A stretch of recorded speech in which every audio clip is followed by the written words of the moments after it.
हम सब ने शायद वो पल जिया है जब कोई बहुत ही ज़रूरी काम सामने पड़ा होता है, डेडलाइन बिल्कुल सिर पर होती है, लेकिन फिर दिमाग कहता है कि चलो बस 2 मिनट के लिए इंस्टाग्राम चेक कर लेते हैं। हाँ, और वो 2 मिनट कब 2 घंटे बन जाते हैं पता ही नहीं चलता।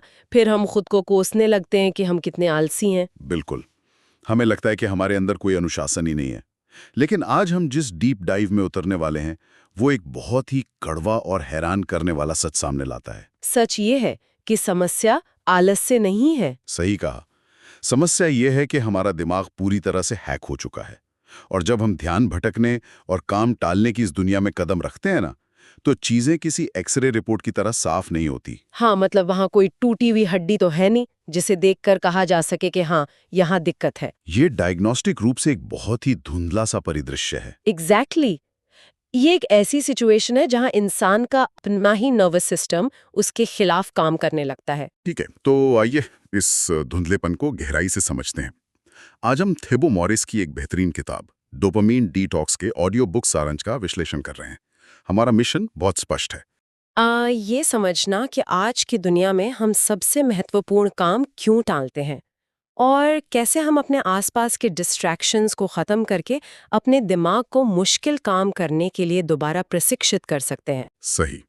ये डीप डाइव उन सभी के लिए एक शॉर्टकट है जो बिना मानसिक थकान के आज के इस ओवर स्टिम्युलेटेड यानी अति उत्तेजित माहौल में अपने फोकस को वापस पाना चाहते हैं। इस पूरी समस्या की जड़ तक पहुंचने के लिए देखो हमें सबसे पहले एक बहुत बड़ी गलतफहमी को दूर करना होगा। समाज में और पॉप साइंस में भी डोपामाइन को अक्सर खुशी या प्लेजर का रसायन मान लिया जाता है। हाँ, अक्सर यही सुनने को मिलता है। लोगों को लगता है कि जब हम खुश होते हैं तो डोपामीन निकलता है। पर अगर हम एवोल्यूशन या विकासवादी नजरिए से इंसान के दिमाग को देखें तो ये खुशी का नहीं बल्कि प्रत्याशा यानी एंटिसिपेशन का न्यूरोट्रांसमीटर है। प्रत्याशा? हम्म मतलब किसी चीज के मिलने की उम्मीद। ठीक यही। हम्म, इसका काम हमें जिंदा रखना था। हम्म, हजारों साल पहले जब हमारे पूर्वज जंगलों में थे तो डोपामाइन उन्हें मीठे फल खोजने या शिकार करने के लिए प्रेरित करता था। ये वो ऊर्जा है जो हमसे काम करवाती है। अच्छा, तो मतलब जब कोई दूर किसी पेड़ पर लाल सेब देखता है तो उसे खाने से जो खुशी मिलेगी, बस उसकी उम्मीद में डोपामाइन रिलीज होता है ताकि वो इंसान वहां तक चढ़ने की मेहनत कर सके। बिल्कुल। लेकिन यहाँ सबसे दिलचस्प बात यह है कि सेब खाने के बाद यानी इनाम मिलने के बाद हम्म, अक्सर डोपामाइन का स्तर गिर जाता है। एक खालीपन का एहसास होता है क्योंकि डोपामाइन का काम सिर्फ इनाम तक ले जाना था, संतुष्टि देना नहीं। Oh wow. अगर मैं इसे आज के संदर्भ में देखूं तो ये तो बिल्कुल किसी फिल्म के उस ट्रेलर की तरह हो गया ना, जो पूरी फिल्म से ज्यादा रोमांचक होता है। हाँ, ये एक बहुत अच्छा एनोलॉजी है। देखो, जब हम ट्रेलर देखते हैं तो सस्पेंस और एक्शन देखकर बहुत एक्साइटेड होते हैं। हमारे अंदर वो एंटिसिपेशन वाला डोपामीन निकलता है। हम टिकट खरीदते हैं, थिएटर जाते हैं, लेकिन फिल्म के बाद बाहर आकर कहते हैं कि यार बस यही था, ट्रेलर में तो सब दिखा दिया था। सही बात है, ड्राइव ट्रेलर में थी, फिल्म में नहीं। और यहाँ जो बात सबसे हैरान करने वाली है वो ये है कि आज के समय में हमारे इस प्राकृतिक मैकेनिज्म को, इस ट्रेलर वाले रोमांच को पूरी तरह से अगवा कर लिया गया है। अगवा कर लिया गया है। हाँ, थीबो मोरिस इस रसायन को द मॉलिक्यूल ऑफ मोर कहते हैं। ये हमेशा और अधिक चाहता है। आज हमारा वातावरण ऐसे ट्रिगर से भरा हुआ है जो लगातार इस न्यूरोट्रांसमीटर को रिलीज करवाते हैं। और जब ये बहुत ज्यादा रिलीज होने लगता है तो क्या होता है? तो हमारे दिमाग के रिसेप्टर सुन पड़ने लगते हैं। फिर उसी स्तर की उत्तेजना पाने के लिए हमें पहले से ज्यादा बड़े ट्रिगर की जरूरत पड़ती है। वेट, यहां मुझे थोड़ी शंका हो रही है। क्या इसका मतलब ये है कि हम वाकई अपने स्मार्टफोन या सोशल मीडिया के नशेड़ी बन गए हैं, या फिर हम सिर्फ बहुत ही चतुर मार्केटिंग का शिकार हो रहे हैं? ये एक बहुत ही जायज सवाल है। असल में जब उत्तेजना या ओवर स्टिमुलेशन का ये स्तर बढ़ता है, चाहे वो मार्केटिंग की वजह से हो या सोशल मीडिया की डिजाइन की वजह से, तो हमारे दिमाग को सामान्य और जरूरी काम बहुत ही उबाऊ लगने लगते हैं। तो यही काम टालने यानी प्रोक्रास्टिनेशन का असली कारण है। एकदम सही। हम एडिक्ट हैं या नहीं, ये एक बहस हो सकती है, लेकिन ये सच है कि मार्केटिंग कंपनियां हमारे दिमाग के रिवॉर्ड सिस्टम को बहुत अच्छे से समझती हैं। वे जानबूझकर हमें इस अति उत्तेजित अवस्था में रखती हैं। मतलब वे हमारा ध्यान खींचने के लिए भारी निवेश करती हैं। हाँ, उदाहरण के लिए सुजैन क्लॉस का शोध ही ले लीजिए, जो German institute of human nutrition में जीव विज्ञानी हैं। उनके अनुसार खाने पीने की चीजों में चीनी और फैट का एक विशिष्ट मिश्रण हमारे रिवॉर्ड सिस्टम को पागलों की तरह सक्रिय करता है। अच्छा, क्योंकि प्रकृति में भोजन या तो फैट वाला होता है जैसे मेवे, या चीनी वाला होता है जैसे फल। बिल्कुल, दोनों का मिश्रण प्राकृतिक रूप से बहुत कम मिलता है, लेकिन खाद्य उद्योग डोनट या पेस्ट्री जैसी चीजें बनाता है जिनमें दोनों होते हैं। ये हमारे दिमाग के लिए एक ऐसा सिग्नल है जिसके लिए वो इवोल्यूशन के हिसाब से तैयार ही नहीं था। लेकिन चीनी के विषय पर मैंने बहुत से वायरल आर्टिकल पढ़े हैं जो दावा करते हैं कि चीनी नए जमाने का कोकीन है। क्या ये सच में हार्ड ड्रग्स जितनी नशीली है? क्योंकि अगर ऐसा है तो हम सब तो एक तरह से ड्रग एडिक्ट हुए। यह एक बहुत ही आम और सनसनीखेज धारणा है, लेकिन आज हम जिस रिसर्च पर बात कर रहे हैं वो इस पर पानी फेर देती है। ओह, तो सच्चाई क्या है? डॉक्टर ज़ियाउद्दीन और टॉम सैंडर्स जैसे विशेषज्ञों का साफ कहना है कि चीनी कोकेन या हेरोइन जैसी हार्ड ड्रग जितनी नशीली बिल्कुल नहीं है। यूनिवर्सिटी ऑफ कैलिफोर्निया के प्रोफेसर रॉबर्ट लस्टिग इसे और स्पष्ट करते हैं। उनका क्या कहना है इस बारे में? उनके अनुसार चीनी की लत लगती है, ये सच है, लेकिन ये लत ज्यादा से ज्यादा निकोटीन के स्तर की है, कोकीन के स्तर की नहीं। हार्ड ड्रग्स हमारे नर्वस सिस्टम के सामान्य नियंत्रण को पूरी तरह से बंद कर देते हैं। चीनी ऐसा नहीं करती। ये सच में एक बड़ी राहत की बात है। मतलब मामला गंभीर है, लेकिन हम सब कोकीन एडिक्ट नहीं हैं। पर अगर हम तकनीक की बात करें तो सोशल मीडिया के नोटिफिकेशन और यूट्यूब के एल्गोरिदम भी तो हमें तुरंत परिणाम के लिए प्रोग्राम कर रहे हैं। हाँ, और सबसे डरावनी बात यह है कि इन सब के कारण हमारी लंबी अवधि की सोच यानी लॉन्ग टर्म थिंकिंग पूरी तरह से खत्म होती जा रही है। डोपामाइन को बस वो चाहिए जो अभी मिल रहा है, जबकि कोई भी बड़ा काम समय मांगता है। इस संदर्भ में जेफ बेजोस का जो उदाहरण सामने आता है वो बहुत ही सटीक बैठता है। कौन सा उदाहरण? जब कोई आज अमेज़न को देखता है तो उसे दुनिया की सबसे बड़ी कंपनी दिखती है, लेकिन बेजोस ने 1994 में शुरुआत की थी और उन्हें पहला $35 मिलियन का मुनाफा 2003 में जाकर हुआ। पूरे 9 साल लग गए। हाँ, ये होती है लंबी अवधि की सोच। आज के समय में जहां कोई वीडियो 5 सेकंड में दिलचस्प ना लगे तो हम उसे स्वाइप कर देते हैं। वहां 9 साल तक बिना किसी बड़े इनाम के काम करते रहना, ये आज का समाज खोता जा रहा है। एकदम सही एनालॉजी है। और देखो, जब हमारा दिमाग इस तुरंत संतुष्टि चाहने वाली अवस्था में फंसा होता है तो वो लंबे लक्ष्यों से बचने के लिए हमारे साथ 4 मुख्य धोखे करता है। 4 धोखे? वे कौन से हैं? ये तो शायद हर कोई रिलेट कर पाएगा। पहला धोखा तो यही है कि काम पर वापस लौटना आसान है। हम खुद से कहते हैं कि बस एक और शॉट्स देख लेती हूँ, फिर तुरंत उस एक्सेल शीट पर काम शुरू कर दूंगी। लेकिन वो पल कभी नहीं आता, एक के बाद एक लूप चलता रहता है। क्योंकि दिमाग जानता है कि उस छोटे से ब्रेक में जो उत्तेजना मिल रही है वो बहुत आसान है। और दूसरा धोखा है, इसे बाद में कर सकते हैं। ये भविष्य के प्रति एक बहुत ही अजीब सी गलतफहमी है। हमें लगता है कि कल जो हमारा रूप होगा वो आज के हमारे रूप से ज्यादा अनुशासित और ऊर्जावान होगा। हम मुश्किल काम अपने भविष्य के कंधे पर डाल देते हैं। और तीसरा धोखा जो मुझे सबसे ज्यादा खतरनाक लगा वो ये है कि हमारा दिमाग हमें विश्वास दिलाता है कि उत्तेजना ही संतुष्टि है, यानी एक्साइटमेंट इज फुलफिलमेंट। इसमें तो बहुत ही बारीक अंतर है। बिल्कुल, एक्साइटमेंट बहुत मजेदार हो सकती है, जैसे कोई रोलर कोस्टर राइड या कोई वीडियो गेम, लेकिन जब वो खत्म होती है तो क्या बचता है? कुछ नहीं। कोई वास्तविक संतुष्टि नहीं मिलती। सही कहा। फुलफिलमेंट तब मिलती है जब हम कोई ऐसा काम पूरा करते हैं जिसमें अर्थ हो, भले ही वो काम करते समय उबाऊ लगा हो। लेकिन ओवर स्टिमुलेटेड दिमाग उत्तेजना को ही फुलफिलमेंट मान बैठता है। और चौथा धोखा है जिसे हम आम भाषा में फोमो कहते हैं, फियर ऑफ मिसिंग आउट। हमें लगता है कि अगर हमने लगातार न्यूज़ नहीं देखी या स्टेटस नहीं देखे तो कोई बहुत बड़ा मौका हाथ से निकल जाएगा। जिसे हम डोपामाइन डिटॉक्स कहते हैं, वो हमारे दिमाग के लिए एक तरह का फास्टिंग या उपवास है। इसे दिमागी उपवास कहना काफी हद तक सही होगा, लेकिन एक बात स्पष्ट करनी होगी। वैज्ञानिक दृष्टि से डोपामाइन डिटॉक्स असल में एक गलत नाम है। गलत नाम क्यों? क्या हम डोपामाइन कम नहीं कर रहे? नहीं, हम वास्तव में शरीर में डोपामाइन के स्तर को कम नहीं कर रहे हैं। अगर डोपामाइन पूरी तरह खत्म हो जाए तो इंसान बिस्तर से उठने लायक भी नहीं रहेगा। तो फिर हम कर क्या रहे हैं एग्जैक्टली? असल में हम बाहरी उत्तेजना यानी एक्सटर्नल स्टिमुलेशन को कम करने की प्रक्रिया अपना रहे हैं।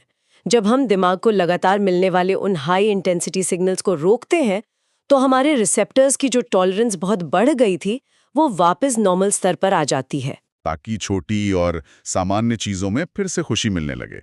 इस किताब में कितने तरह के डिटॉक्स बताए गए हैं। 3 मुख्य प्रकार हैं। सबसे पहला है 48 घंटे का संपूर्ण डिटॉक्स। इसमें पूरे 2 दिन के लिए इंटरनेट, चीनी, फोन, फिल्में, वीडियो गेम्स सब कुछ बंद कर दिया जाता है। ईमानदारी से कहूँ तो ये सुनकर ही मुझे लगता है कि ये बहुत इम्प्रैक्टिकल है। आज की दुनिया में काम करने वाले किसी भी इंसान के लिए 2 दिन तक पूरी तरह स्क्रीन से दूर रहना कैसे संभव है? सुनने में ये सच में डरावना लगता है, लेकिन जो लोग कहते हैं कि ये असंभव है, उनके लिए किताब में लेखक के दोस्त निल्स का एक बहुत ही शानदार उदाहरण दिया गया है। निल्स 10 दिन के विपश्यना रिट्रीट पर गया था। विपश्यना मतलब वो मेडिटेशन कैंप जहाँ कोई बोलता नहीं है? हाँ, वहां 10 दिन तक कोई बातचीत नहीं करनी होती, किसी से आंखों का संपर्क नहीं करना होता, फोन या इंटरनेट तो बहुत दूर की बात है। आपको बस अपने विचारों के साथ बैठना होता है। सच में 10 दिन तक? बिल्कुल।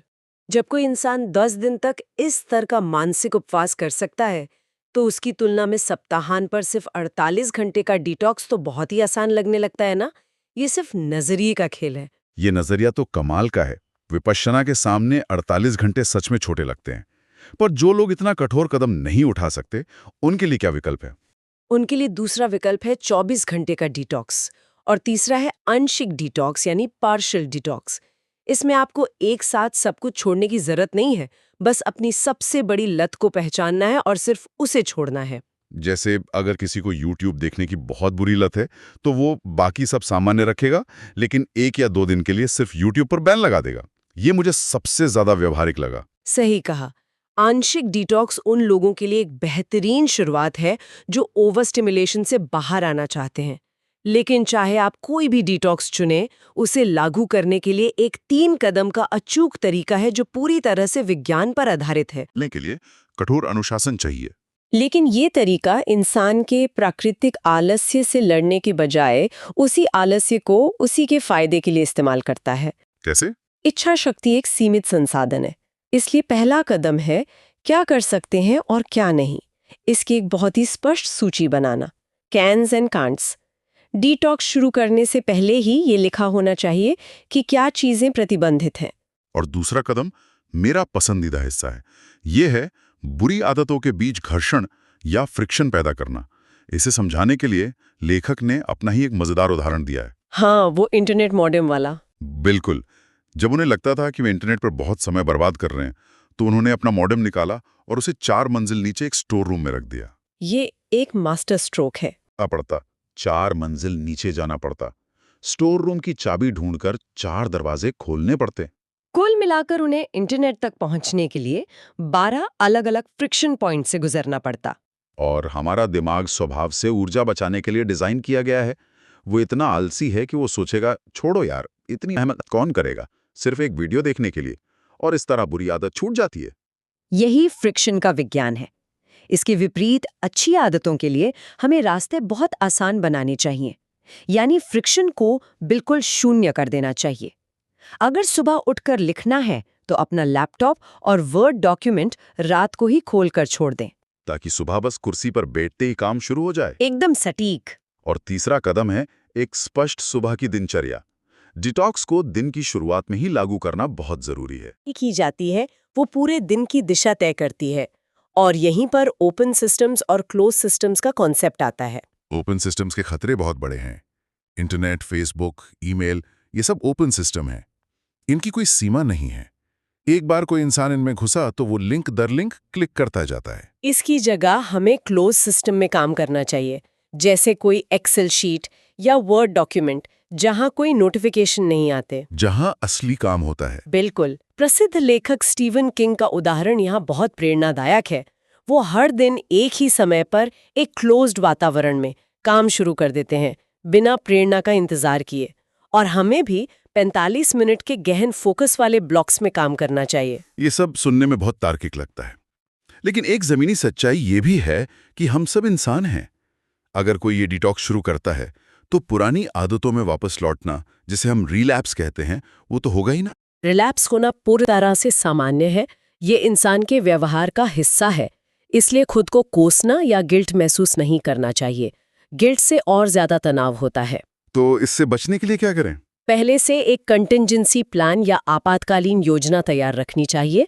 और इससे भी अहम बात, अपने शरीर में हियर एंड नाउ न्यूरोट्रांसमीटर्स को बढ़ाना चाहिए। हियर एंड नाउ मतलब वर्तमान में रहने वाले केमिकल्स, ये डोपामीन से अलग कैसे हैं? बहुत अलग है। डोपामाइन भविष्य की तरफ देखता है, वो हमेशा और की तलाश में रहता है। लेकिन कुछ न्यूरोट्रांसमीटर्स ऐसे हैं जो वर्तमान में संतुष्टि देते हैं, जैसे ऑक्सीटोसिन, सेरोटोनिन और एंडोर्फिन। अच्छा, तो ये रसायन डोपामीन के विपरीत काम करते हैं? बिल्कुल। सेरोटोनिन हमें ठहराव देता है, ऑक्सीटोसिन हमें दूसरों से जोड़ता है। जब शरीर में इनका स्तर अच्छा होता है तो डोपामाइन की वो बेचैनी शांत हो जाती है। और ये हियर एंड नाउ केमिकल्स कैसे बढ़ते हैं? ये कोई बाजार में मिलने वाली गोली तो है नहीं? ये बहुत ही बुनियादी मानवीय गतिविधियों से उत्पन्न होते हैं। ध्यान यानी माइंडफुलनेस से, दोस्तों के साथ गहरी बातचीत से, स्ट्रेचिंग करने से, और यहाँ तक कि एक ऐसी चीज से जिससे आज की पीढ़ी सबसे ज्यादा डरती है, किस चीज से? बोरियत का सामना करने से, बोर होने से। वाह! तो बोर होना सिर्फ समय की बर्बादी नहीं है, बल्कि ये हमारे दिमाग को रासायनिक रूप से शांत करने का एक तरीका है। अगर हम इसे व्यापक नजरिए से देखें तो आज के इस पूरे अर्थव्यवस्था में हमारा फोकस दुनिया की सबसे कीमती मुद्रा बन चुका है। हर मार्केटर, हर ऐप हमारा फोकस चुराना चाहता है। क्योंकि उनका पूरा बिजनेस मॉडल इसी पर टिका है। सही बात है, लेकिन दूसरी तरफ हमारा फोकस हमारे खुद के लक्ष्यों और हमारी शांति को पाने के लिए भी उतना ही कीमती है। इसे बचाना सिर्फ और सिर्फ हमारी अपनी जिम्मेदारी है। तो इस पूरी चर्चा को समेटते हुए ये डीप डाइव हमें यही सिखाता है कि डोपामाइन डिटॉक्स सिर्फ मशीन की तरह ज्यादा प्रोडक्टिव होने के बारे में नहीं है।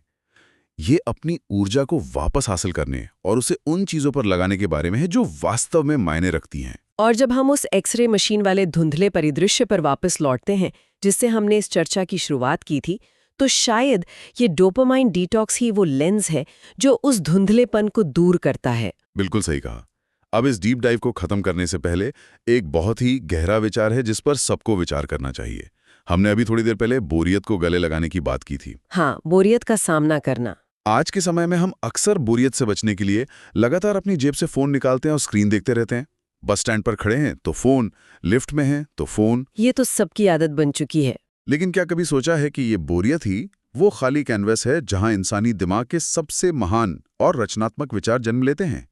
अगर दिमाग हमेशा जानकारी से भरा रहेगा तो नए विचारों के लिए जगह कहां से आएगी? बहुत ही गहरी बात है ये। अगर हम बोर होने से इतना डरना छोड़ दें तो शायद हम खुद से फिर से मिल सकें। विचार कीजिएगा।